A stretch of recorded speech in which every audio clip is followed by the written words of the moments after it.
Amid the uncertain future of DACA, young immigrants are not the only ones concerned about an end to that program. Business owners will also see an impact. Reporter Adriana de Alba explores how ending DACA would have a serious impact on Arizona's restaurant industry.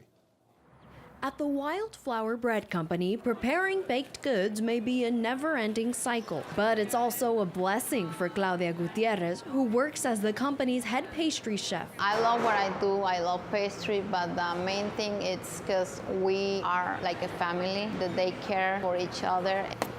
She started in the company's sanitation department. Today, she's a manager at its headquarters and also happens to be a DACA recipient. The thought of losing that protection weighs on her shoulders every day.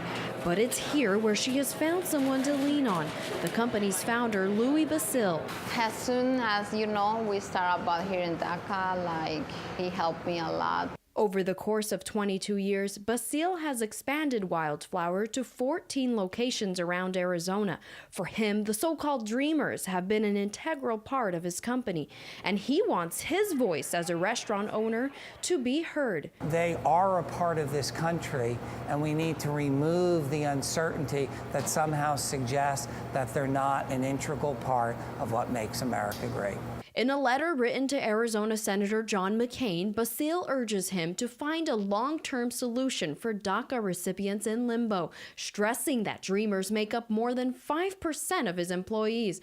But 57% of the dreamers stay with Wildflower for more than 3 years. The New American Economy estimates that more than 18% of DACA-eligible employees make up the restaurant industry, the #1 field they work in. The simple reality is that we need employees.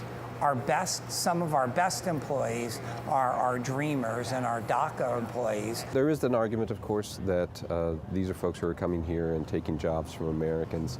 The reality, of course, is that if you do the math, you realize that we're at full employment, and yet many of these undocumented workers are working.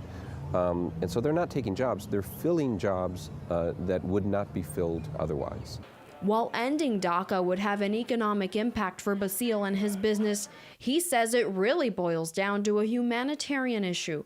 The dreamers are the American dream, okay? They want to work hard. They don't mind starting at the bottom and working their way up. You heard from Claudia where she started, okay? That's not dissimilar to my situation. I started in the restaurant business as a dishwasher, and here I am as the founder and owner of the Wildflower. So that dream exists. However, we have to give people the opportunity to actually achieve that dream. In Scottsdale, Adriana de Alba, Cronkite News. Basil is currently working on opening 3 additional Wildflower locations, but says the biggest challenge restaurant owners face is the ongoing issue of finding good staff to run their restaurants.